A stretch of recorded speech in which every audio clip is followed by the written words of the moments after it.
And speaking of tasks, I think another way that we're able to free up time to be able to take some of those breaks. This is, again, from kind of more of an entrepreneurial standpoint, but you, because of your relationship with your partner and stuff at work, you kind of can do some of this too, because you're also technically training delegating her tasks still. and responsibilities. But I feel like I could share at the full-time job, the entrepreneur side, and as parents. But that's the thing. It doesn't matter what you're doing. It's how you're doing it, and how you're managing those responsibilities that I think is important. So you share your struggle, because I think you struggled with this a little bit more than I do. So I think what I struggle with in myself, at work for me is things like, it's things like, so if I'm doing a lot of the editing for a lot of the projects and stuff, like I have to figure out a way to offload some of that to be able to free up time to do other things, which I have an editor now that helps me. He doesn't help me with everything, but he helps me with a lot of stuff. Right.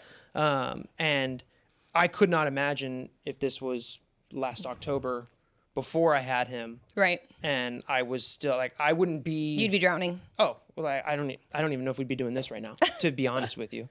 So delegating that task that you didn't think you could ever have done brought in an opportunity like this, which is helpful for your business, our marriage.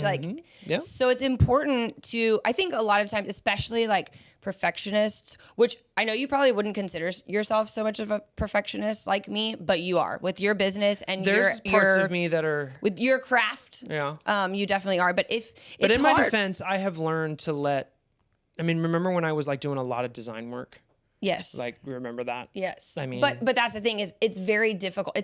It's another one of those things that we talk about. It's a discipline that is very difficult to incorporate in your life, but it is vital to more success, more passion, more joy in whatever it is you're doing. For me, I didn't want to have a partner this year. And if she's watching, I love you. I'm glad you're here. But I was like, I'm good at my job. I don't want anyone else to help me. But I was able to give up some of the responsibility and share it with her to where I was able to take some of those like breaks or whatever. And then at home, like with my business, I find it really fun when I allow our daughter, Callie, to help me pack orders. She puts little fun things in the orders. And at the beginning, if you remember, it was so hard to let her help me. Younger, because I wanted it a certain way. But then I realized the more and more I let go of what I thought I wanted it to be, the more it became what it needed to be. Yeah. And then like home life, I think a lot of moms, and this is definitely not all moms, so please don't take this the wrong way, but I think a lot of moms, we carry a little bit of resentment because we have an expectation that our husbands or spouses or boyfriends or girlfriends or whatever will help us in a way we need or want without telling them. Like, hey, this is what I need help with. I think in the beginning, if you remember the laundry, have we already talked about the laundry? We've talked about laundry on our podcast before, but I don't know if we're talking about this. Well, I was just going to say, like, delegating that task allowed me a little bit of opportunity to rest in times that I wasn't resting, and delegating the chores in the house to our oldest son is teaching him responsibility. Does he hate it? 100%, yes.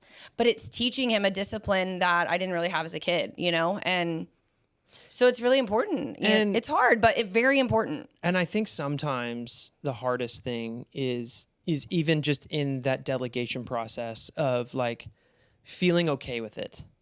I never feel okay with it. I never do either. I never do either. And I think most people out there probably because you don't want to hurt someone's feelings, or you don't want to make them feel like it's not about that. You can't do it, but they need to do it. It's like in the beginning when you're getting comfortable with delegating or, whatever it might be, is we don't allow our own selves to like really grow in that. Right. Because like nobody does it as good as I do. Or if I would have just done it from the beginning, it would be done by not allowing the next person to kind of fail or, learn how to really do it. And that's very true with parenting. I think Logan doesn't do the dishes like I like. And oh my gosh. Or the towels. We just had a conversation yesterday. He said to me, oh my gosh, I can't remember the context, but he said, oh yeah, like how I don't fold the towels right. And I said, honestly, in the beginning, you are right. It was seriously infuriating. But then I had to step away. Like, I cannot watch him fold them because inside I'm like, oh. Yeah. But then I was like,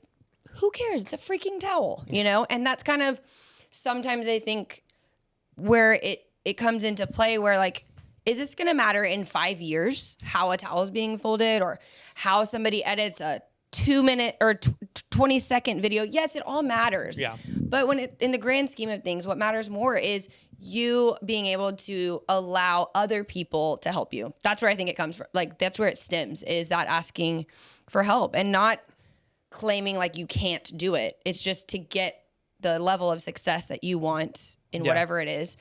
You can't do it by yourself. Yeah. We weren't made to do it by ourselves. No, I completely agree.